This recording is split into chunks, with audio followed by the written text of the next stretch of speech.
Bonjour à tous, donc pour cette nouvelle vidéo, nous allons parler du drama Kill My Sin ou Défends mes péchés en français.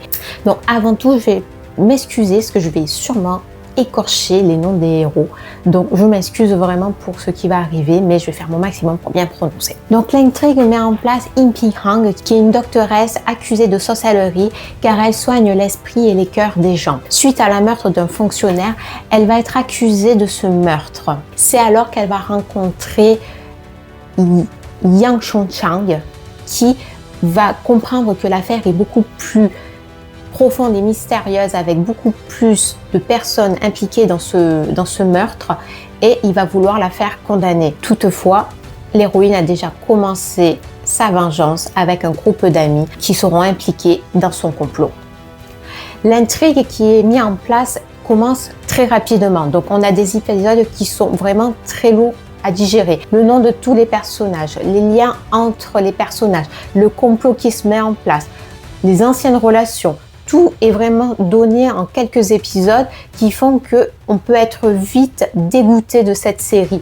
Mais si on persiste, on va arriver à un moment où la série va se stabiliser et où les personnages vont commencer à prendre vie réellement sous les yeux du spectateur. Donc le drame aborde des sujets quand même très noirs, très durs à entendre. On a la santé mentale, on a également la stigmatisation des victimes. Il met en avant dont les victimes sont rarement écoutées et sont au contraire blâmées dans certaines histoires, notamment les femmes. Par contre, les agresseurs, eux, quant à eux, ils sont toujours innocentés parce qu'en fait, leur position sociale ou leur charisme font en sorte que personne imagine qui sont les agresseurs dans cette histoire. Dans ce drama, les riches se donnent vraiment l'image des bienfaiteurs et des gens bien éduqués, mais au fond, ils ont un esprit totalement noir et totalement corrompu. La santé mentale est aussi un sujet qui est traité dans ce drama.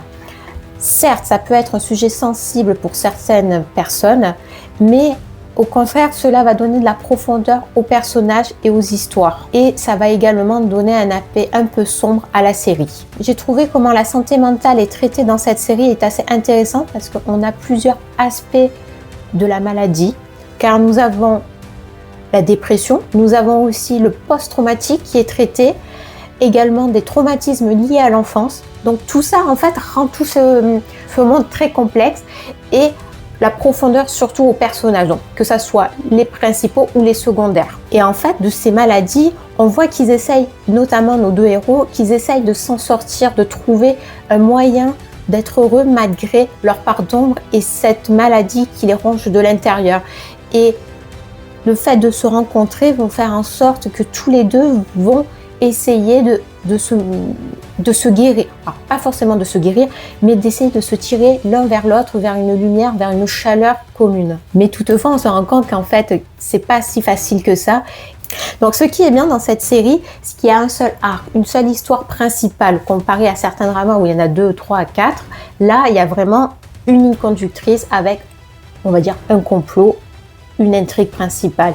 Alors, il y en a quelques-unes qui vont un peu être des satellites autour, mais c'est plutôt pour donner un peu de profondeur, pour approfondir certains aspects des personnages ou certains traits. Comme héroïne principale, nous avons Pin Hee-hang, qui est une doctoresse qui soigne l'esprit et le cœur des gens. Hélas, elle est souvent accusée de sorcellerie, parce qu'il faut savoir que ce genre de procédé est à la fois respectée et doutée par la population à l'époque. Donc, elle est vraiment à la frontière de la personne acceptée et de la personne rejetée par la société. Elle utilise l'hypnose en fait pour rentrer dans l'esprit des gens. Donc, dans la série, on a l'impression qu'en fait, elle rentre dans le rêve, mais je pense que c'est une manière un peu artistique de faire comprendre que la personne lui décrit le rêve et qu'elle est présente et qu'elle peut influencer sur son rêve afin d'avoir les informations qu'elle souhaite. C'est un personnage qui est très impitoyable. Elle est prête à manipuler et elle n'hésite pas à mettre les gens qu'elle aime dans ses complots afin d'arriver à ses fins. Ce qui rend ce personnage assez complexe. Elle souffre de dépression, elle garde de l'humour, elle garde aussi l'amour qu'elle a de ses proches. Donc ça reste un personnage très intéressant, très profond et très humain. Face d'elle, on a le héros. Alors attendez, Han Yong-chang, qui est né dans une famille des bas-fonds, comme c'est dit dans le drama.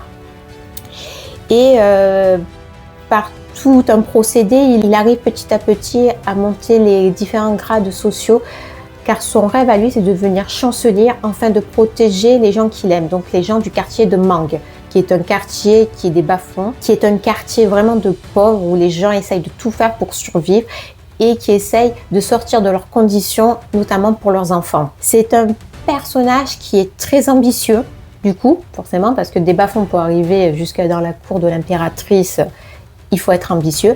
Il ne peut pas créer des liens et des complots pour justement s'élever dans cette société. C'est également un personnage très froid et on voit qu'il lutte vraiment entre sa volonté de protéger les gens qu'il aime.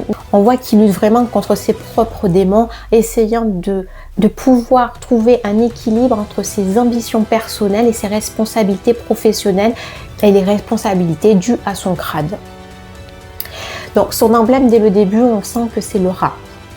Mais pourquoi le rat ? Le rat dans la Chine est un animal qui est associé à la ruse, à l'ambition et surtout à l'intelligence. Certaines sources disent aussi qu'il peut être lié à la loyauté et à la perspicacité. Donc on voit qu'en fait ces trois qualités qui sont associées au rat peuvent être appliquées à notre personnage. Et également, le rat est un animal qui vit dans les égouts. Donc on va voir que ces deux personnages vont créer en fait le couple principal. Mais est-ce qu'ils vont devenir un véritable couple? Alors ça, c'est une autre question. Il y a vraiment une sorte de tension entre, dès le départ, les personnages ne s'aiment pas, ne se supportent pas, ils sont au contraire rivaux.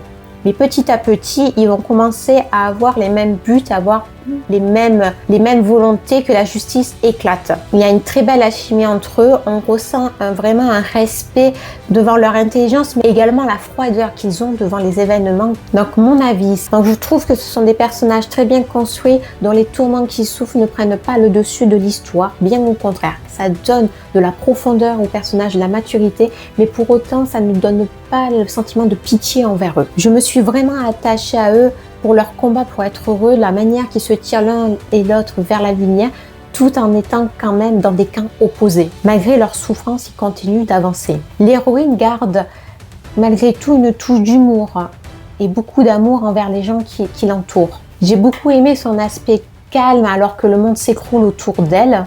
Mais comme d'habitude, nous avons une femme forte dont les plans sont toujours minutieusement planifiés et qui réussit tous.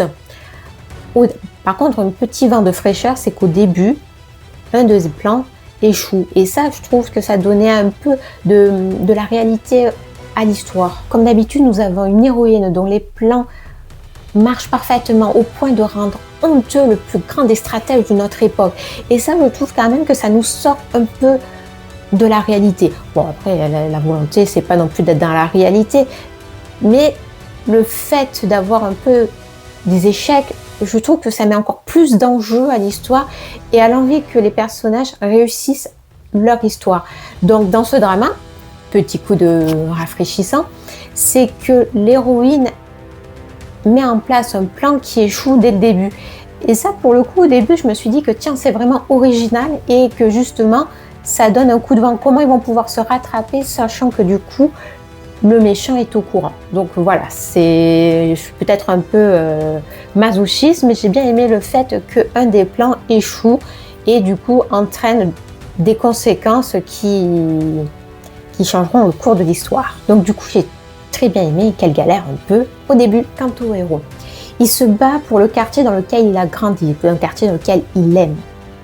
Il veut tout faire pour que ce quartier connaisse le bonheur et la tranquillité, mais surtout la sécurité. On ressent dès le départ quand même qu'il n'est pas heureux dans le rôle qu'il a pris, parce que à la fois il est craint mais admiré. Donc un coup c'est chaud, un coup c'est froid. C'est vraiment une personne qui n'arrive pas à trouver de stabilisation dans ses liens avec le quartier qui fait tout pour que ça fonctionne. Donc certes, le moyen de protéger le quartier met en place des protocoles qui ne sont peut-être pas très bien vus, qui sont quand même très discutables, mais vraiment pour lui le point final c'est la protection et la sécurité de ce quartier. Donc on peut comprendre que pour lui la loyauté envers les protagonistes auxquels il a affaire, pour lui ça n'a aucune valeur, parce que sa loyauté principale va avant tout au quartier. Et du coup, pour défendre ce quartier, qui de mieux pour le protéger que l'impératrice? Donc en fait, sa vraie loyauté va également au quartier qui par là doit passer par l'impératrice. Impératrice qui, pour info, a vraiment existé. Donc voilà, je trouvais ça marrant de montrer qu'il existait vraiment une femme impératrice et qui a vraiment gouverné la Chine durant une certaine époque. Je crois que c'est l'époque Tang, je ne me rappelle plus, qui a mis beaucoup en place des protocoles, des décrets qui permettaient notamment du coup à ce que des roturiers puissent avoir accès à travers un examen royal d'accéder à des postes assez bien élevés, assez bien payés et permettait du coup une certaine égalité sociale.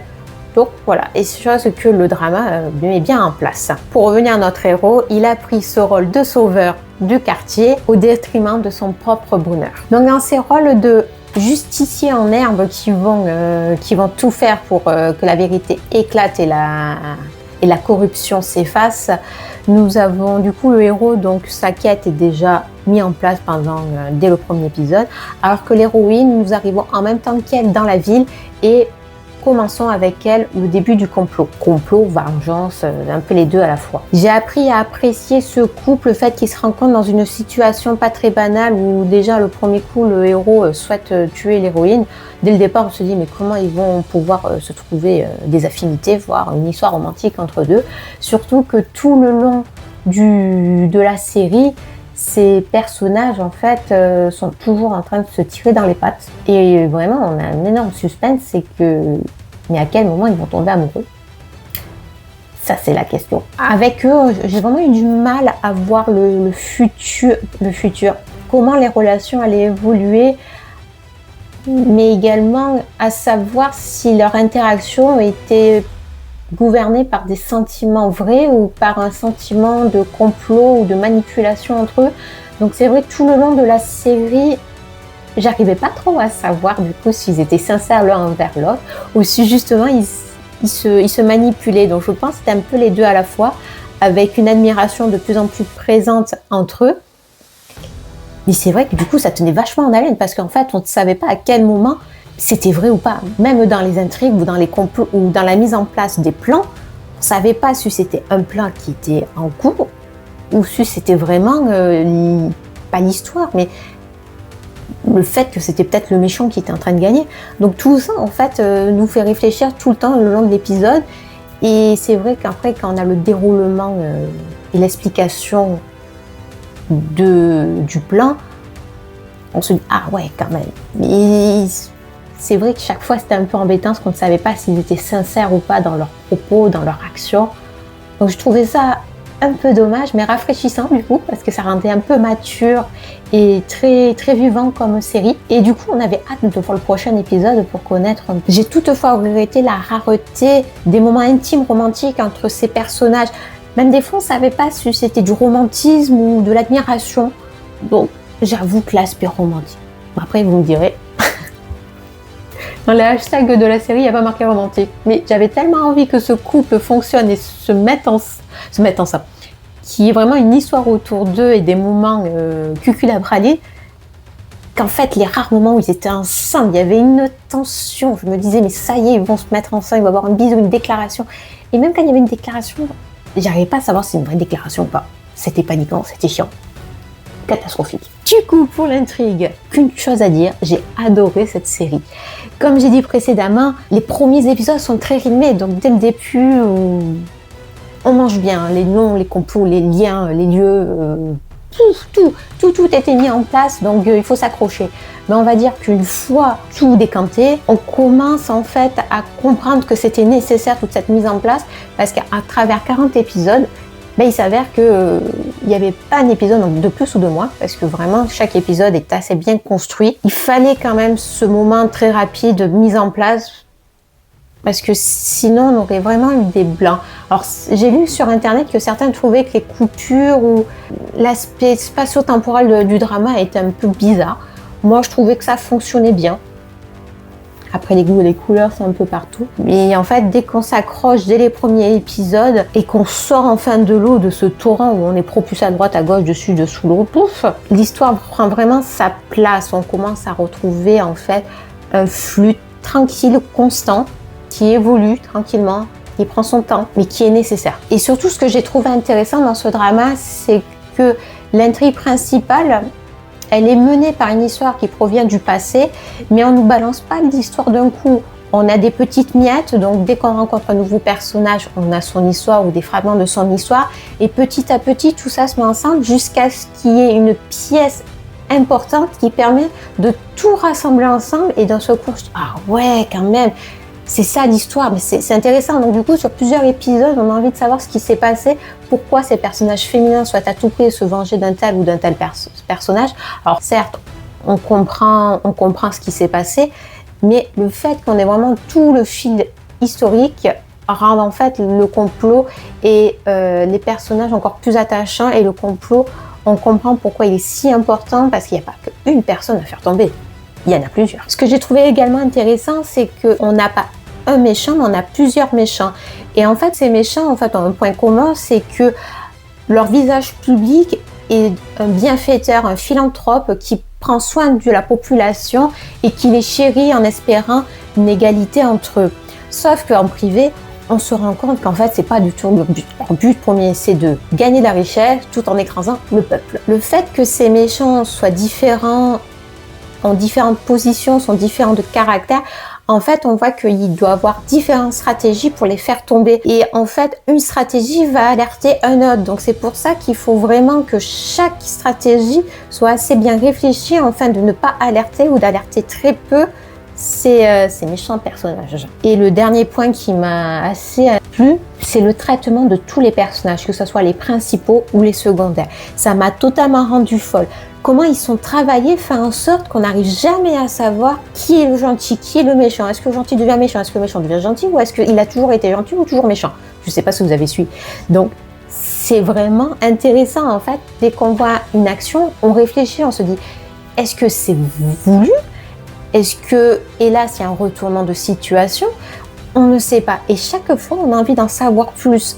Est-ce qu'effectivement, cette personne devient méchante? Ou est-ce qu'elle joue la méchante pour justement faire tomber le méchant?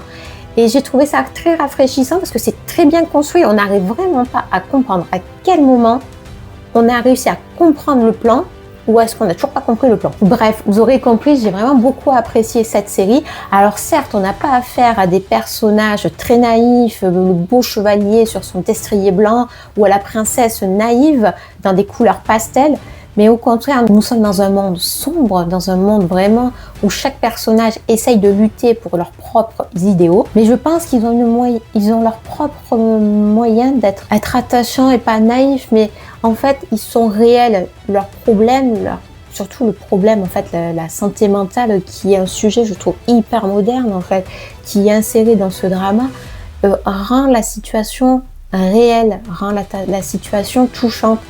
Et je trouve que c'est assez bien dosé pour ne pas tourner dans la caricature. Donc en fait, tout n'est pas blanc, tout n'est pas noir, mais en fait c'est gris, c'est une variété de nuances, de points de vue. Et je trouve que ça, c'est vraiment très bien traité dans le drama. On est là, on suit tous ces personnages, mais on se pose également des questions pas sur nous-mêmes, mais est-ce que j'ai raté des éléments? Est-ce que tous les personnages qui sont dedans, en fait, amènent quelque chose à l'histoire. Ils sont pas juste là pour créer un personnage rigolo, un personnage méchant, un personnage pitié. Non, ils sont vraiment là parce qu'ils avancent, ils amènent quelque chose à l'histoire principale et à l'intrigue. Et déjà, ça, c'est très intéressant parce que, je ne veux pas dire que c'est rare dans les dramas, mais on voit que c'est réfléchi, c'est vraiment un très bon drama avec des très bons personnages. Par contre, mais la fin, je suis déçue. Merci à tous d'avoir regardé cette vidéo. Donc si vous avez des avis, si vous voulez laisser un petit commentaire, n'hésitez pas. N'hésitez surtout pas à liker et à aimer. Et abonnez-vous, ça serait gentil et ça me ferait très plaisir. À la prochaine!